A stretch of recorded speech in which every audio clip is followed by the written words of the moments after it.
Since your brutal exit, Martinez, your soul seems to be very restless, and Cameroonians are also very restless until your murderers are exposed and brought to book. Hello to you all viewers of Equinoxe Television. It's time for the news. We thank you so much for joining us. We begin right away with our Magisterius. Reporters Without Borders continue to make startling revelations following the death of journalist in Yaoundé, Martinez Zogo. Reporters Without Borders insist that aside business tycoon Jean-Pierre Amogu Belinga, there were also some top government officials allegedly involved in the brutal killing of Martinez Zogo. We will be telling you more about the most recent outing of Reporters Sans Frontières or Reporters Without Borders in this edition of the news. And also in this edition, President Paul Biya addresses the youth that would be today in the evening, and the youth in Cameroon say at the moment they are waiting for President Paul Biya's address. They are faced with several social challenges. Those are our Magisterius. Stay with us for details and more.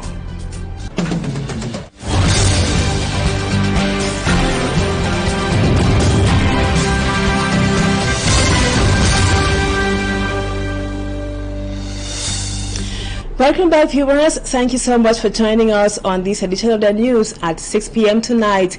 We just told you a while ago in the headlines that according to the non-governmental organization, the clues obtained by the exploitation of telephones and testimonies of the suspects of Martinez Zogo be proof of the involvement of the Minister of Justice in the kidnapping and assassination of Martinez Zogo. That organization is Reporters Without Borders.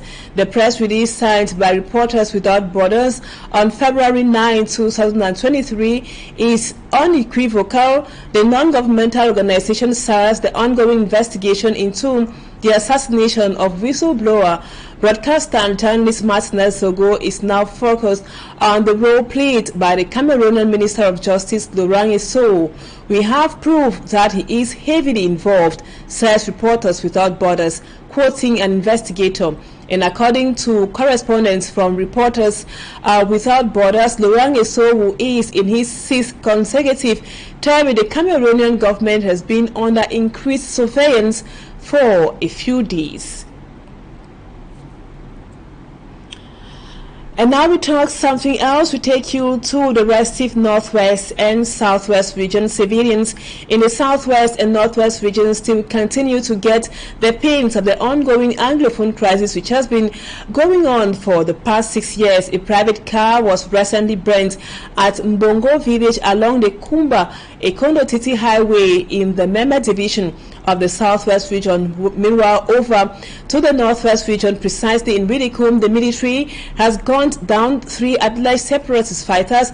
This is coming at a time that a divisional officer for the Manu Division is calling on pupils and students to come out massively and take part in the upcoming 11th February celebration, which comes up tomorrow. Let's now have more with Smaji and Gabriel. On the highway of Kumba, Ikondo Titi Road, precisely at Mbongo village, the vehicle of a Klando driver is set ablaze. According to the driver, he was on his way to Mbonge subdivision when suddenly at Mbongo village, bullets raided his car.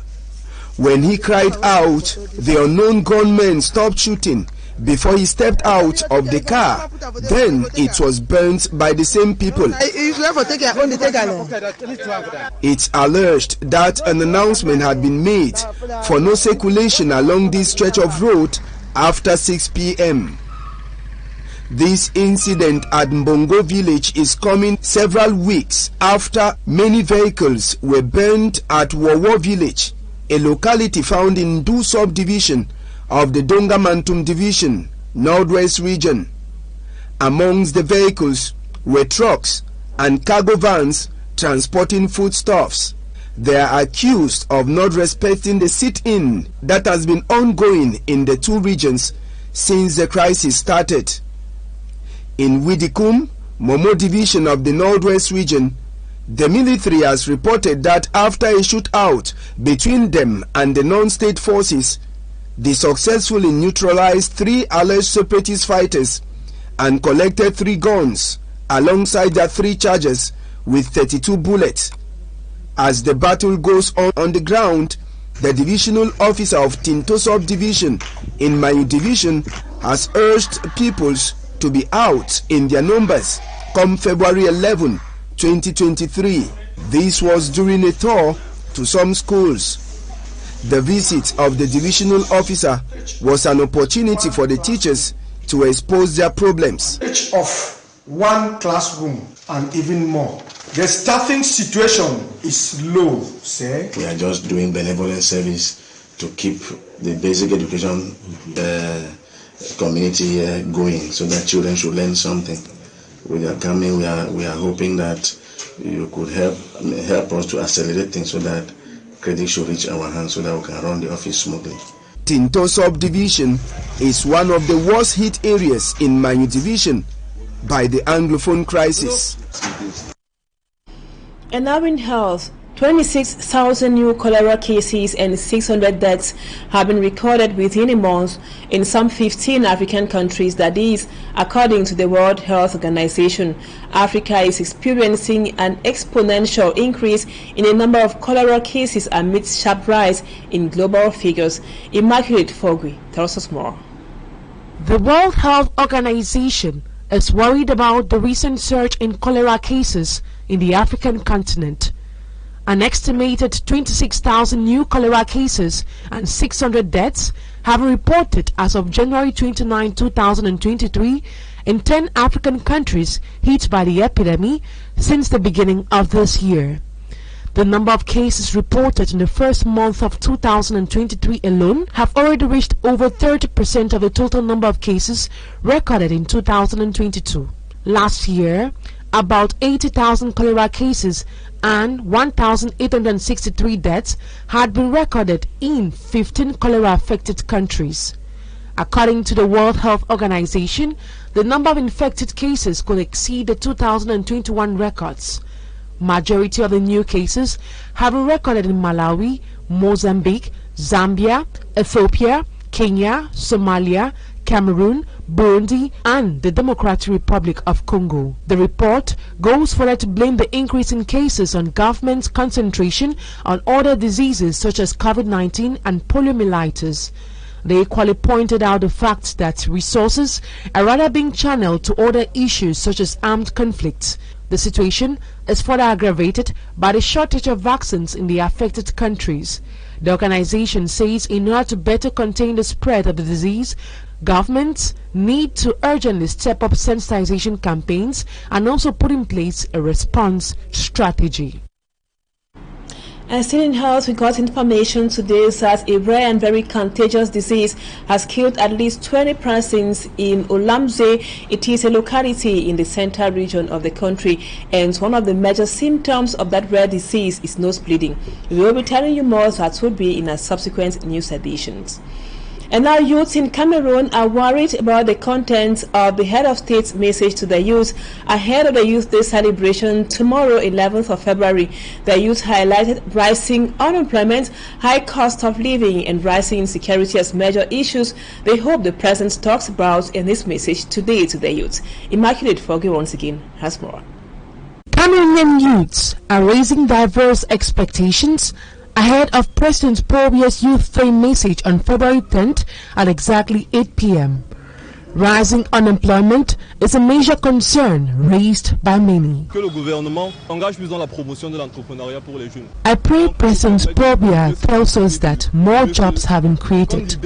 Lots of youths now engage in fraudulent activities because they are idle, and the idleness is due to the fact that they are unemployed. The jobs available are very few.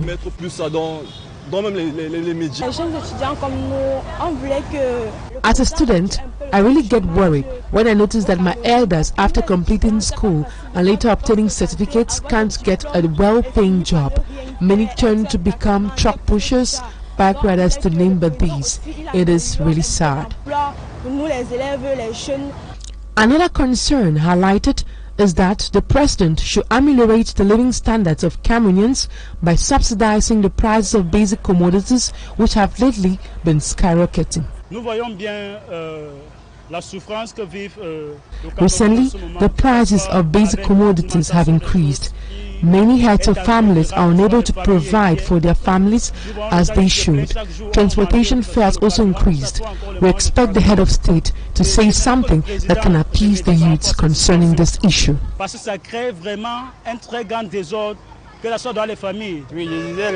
It is often said that the future is bright, but what we see on the field is a bleak future. Things are getting expensive, but salaries are not increasing. How do we manage such a situation? Just a handful of youths are employed.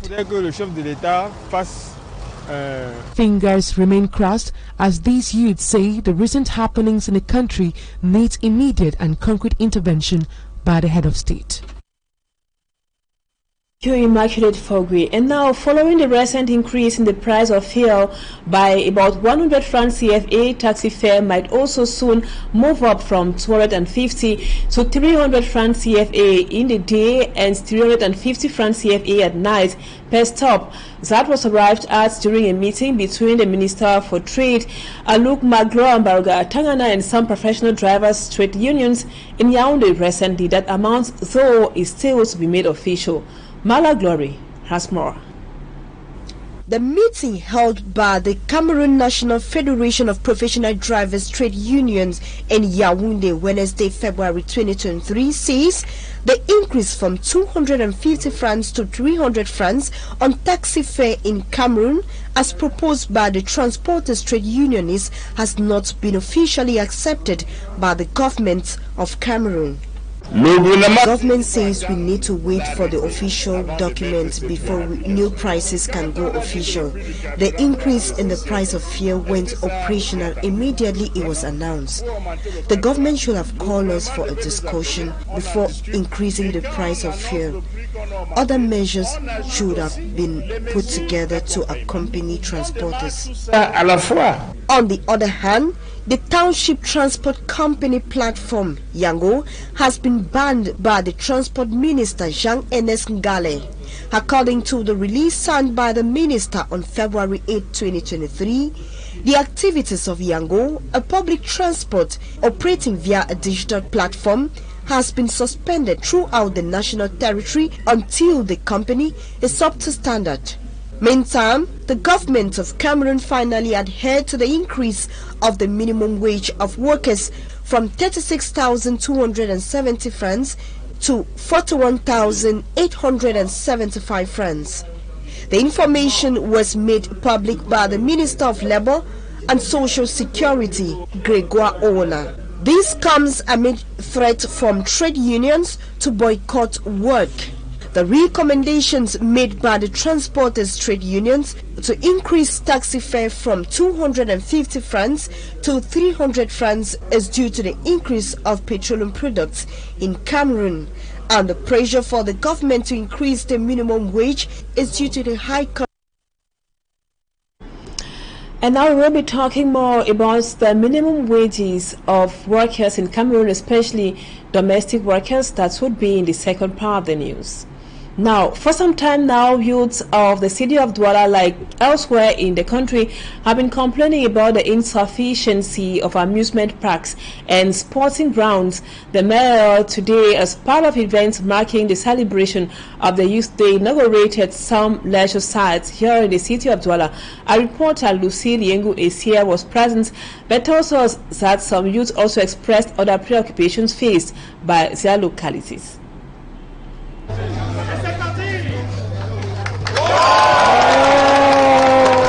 To resolve the problem of insufficient amusement parks, sport grounds in the city of Douala, the mayor of the city of Douala, Dr. Roger Mbasandine, inaugurates some leisure sites. You see, this is a station of sport and leisures, and what we are trying to do is to improve the living conditions of people in Douala.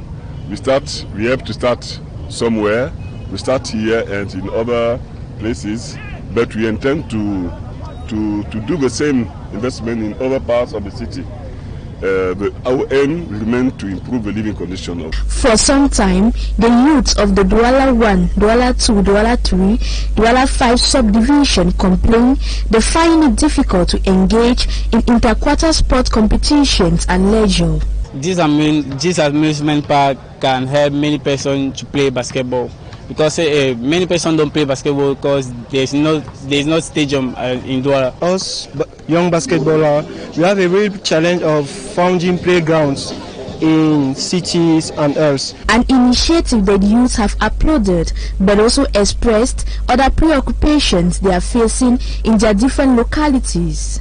We have problems like light, electricity and water. That's our current problem. Water, light, pollution, so many increase the rate of stopping pollution, like water like that, the water. The population of Douala 1, Douala 2, Douala 3, Douala 5 subdivision also expects the government to look into other concerns like poor roads, electricity failure and water scarcity.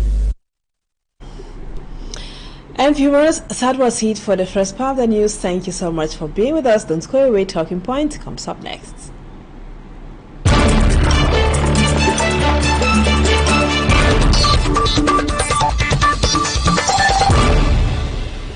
Welcome back, viewers. Our guest tonight is Ame Maurice Ngwa. He is a social worker and also of the civil society. Ame Maurice, thank you so much for accepting to be our guest today on Talking Points. We are going to be talking about the minimum wage of Cameroon, which has moved from 36,000 to 41,875 francs recently. And we have noticed on the field that most of those concerned are domestic workers. When we are talking about domestic workers, we are talking about nannies, we are talking about drivers, we are talking about cleaners and others. Thank you once again, Mr. Maurice, for being my guest tonight. You as a social worker, somebody who has been working on the field with domestic workers, domestic servants, how did you receive that increase from 36,000 to 41,000 francs as payment, as a minimum wage to be paid to domestic workers in Cameroon? Domestic workers, and when I got the message, the news of the increment to 41,000, I was so delighted. And though you can bear with me that we had a salary of 36,000 francs as a minimum wage for Cameroonian workers, but domestic workers were never paid that amount. Some of them are being paid 30,000 francs, some of them 25,000, some they give them promises that they don't respect them. And not just saying that there is an increment of 36 to 41,000. We want it to be implemented, and we are calling on the government and other people of goodwill, other stakeholders, civil society, to ensure that our domestic workers that have been pitifully reduced to zero.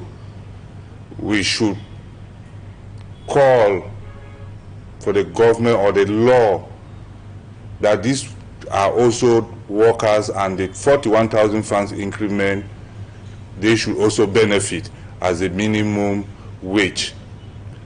And not just that, we should call for our consciences. The way we treat these domestic workers is unfair. A lot of them are going through terrible circumstances which, though there is a law the government passed since 1968 and was amended, we are still calling on the government of Cameroon to look into the plight of these underprivileged children. Now, Mr. Maris, most of domestic workers in the country are from the water, northwest and southwest regions. Can that be one of the reasons they are being treated like, you just said a while ago that most of them have been reduced to zero, domestic workers, our cleaners, our nannies, and all of those. Can that be one of the reasons they are being treated anyhow by some of those who employ them? Because very few of them, from what you say, are even being paid 36,000 francs or 41,000 francs, which should be the minimum amount a worker should be paid in Cameroon. Can the war in the northwest and the southwest be one of the reasons? Yeah, madam, the crisis situation has added to the treatment of these domestic workers. Though before the crisis, domestic workers in Cameroon were not recognized in terms of treatment. There were a lot of domestic violence that they have been encountering or they encounter, and coupled with the fact of the crisis in the northwest and southwest region of Cameroon, 3/4 of these little children who happen to be girls who were of school age are forced, because they are homeless, to move into cities like Yaoundé and Douala to look for something to better themselves, to put food on the table.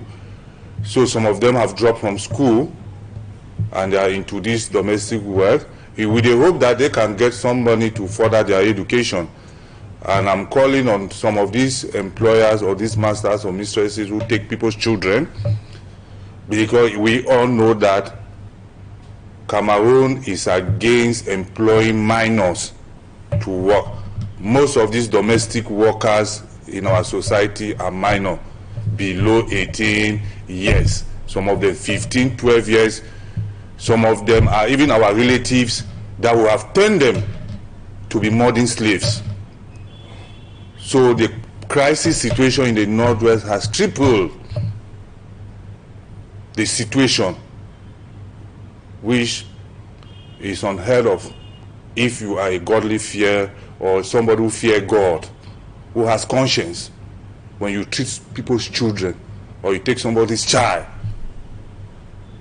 and a stranger can easily differentiate your own children from your domestic, your maid or your nanny or whosoever in the form of a domestic worker.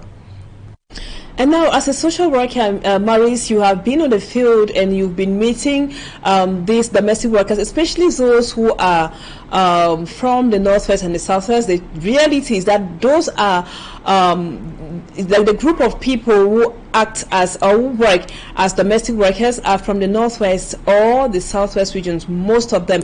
What do you recommend if somebody wants to solicit the services of a domestic worker? Should a person be fixed or be straightforward with the amount to be paid a domestic worker when you solicit for their services? What do you recommend? When we take these children, especially from the crisis zone, not only in the northwest and the south, even in the north,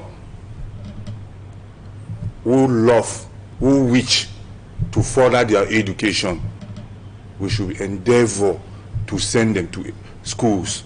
We should send them to schools. We do not know what the future holds. The domestic work can either be a part-time or a full-time for some duration. And whatever promises we have given, we should always respect them. I'm appealing to everybody who has a domestic worker in his or her home to treat them well. And even if somebody has to pay a domestic worker, let's say in a city like Douala and Yaoundé, where we know the standard or cost of living is very high, with 41,000, do you think, with those you'll be working with, do you think it's possible for a domestic worker to live, have a decent life with 41,000 francs in, for example, these two major cities? Is it possible for them to have a decent life with the minimum wage that the government is proposing? If I said yes, then I'm lying. It's not something for us to even talk about it. Though there is an increment from 36,000 to 41,000, but the prices of basic commodity in the market has increased drastically. 41,000 francs is unable for an average Cameroonian to survive in this country. So if the government can do more better, then Cameroonians can live better in the society.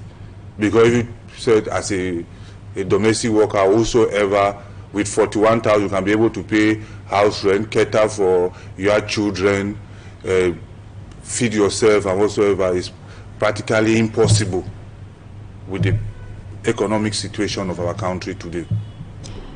And now you are of the Universal Maiden. You guys should, if I'm not mistaken, have some talks with some employers of maids, or should I say maidens, in Yaoundé and other major cities. What have you guys been doing to ensure that these nannies, these drivers, these cleaners who are from less privileged homes be treated better? What have you guys been doing on the field? And I believe we have to visit vocational schools, training centers. We're encouraging people to create more centers, agencies to train these children. Because one of the difficulties in the field that we encounter is that you cannot take, for example, a nanny, a babysitter, who has lived all her life in a village where she has never seen a gas cooker. She's used to firewood. And you expect her to come to the city for her first time to light the gas. But if she has been trained to do that, some of them, those equipment, modern equipment, they have never seen them. And it's because we don't want to follow the right channel to get these domestic workers in our homes. We go and promise their parents back in the villages heaven and earth, paradise, in the advantage to take these children and you might treat them the way you want.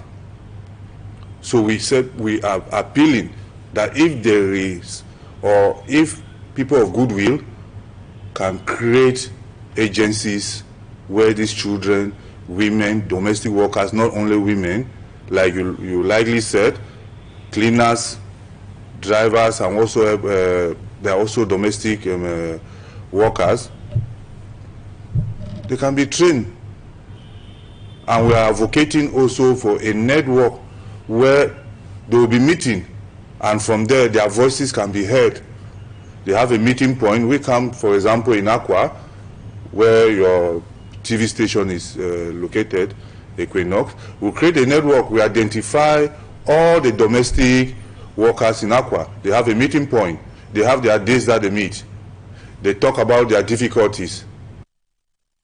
And now, Mr. Maris, my last but one question. Some workers' trade unions have been advocating for an increase in the amount of the minimum wage in Cameroon to be moved to about 100,000 francs like it obtains in other African countries. Do you see that possible in Cameroon? There is nothing that is impossible. If we have the will, if the government has the will, and the government is determined to do it, they will do. It all depends on the budget of the government, on the officials, the people that matters as far as salary increment is concerned in this country. If we said Cameroonians should have a minimum salary of 200,000 francs a month, they'll have it. There are resources this country. If we manage those resources, there is no Cameroonian who will complain.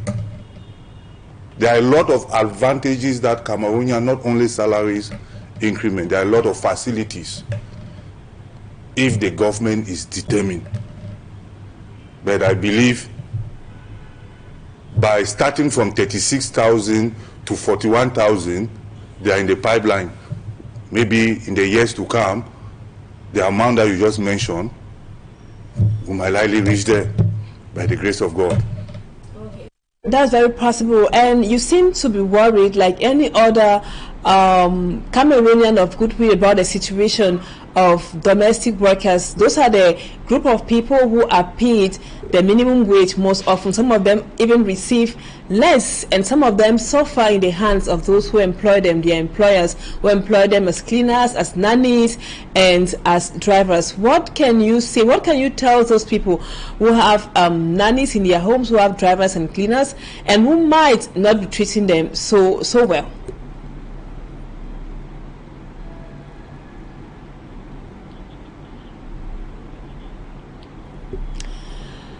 All right, we will come back to start your response, Mr. Maris. That would be sure when we will be opportune to have you again as our guest on Talking Points. Thank you so much for your time. And viewers, thank you so much for always being there. Don't go away. Our programs continue today. Exceptionally, you will be having the news that would be at 7:30 p.m. today, and you would have a special program in the English language that would be immediately after President Paul Biya's address to the youth in Cameroon. Once again, happy Youth Day to all the youth in the country. Bye-bye for now.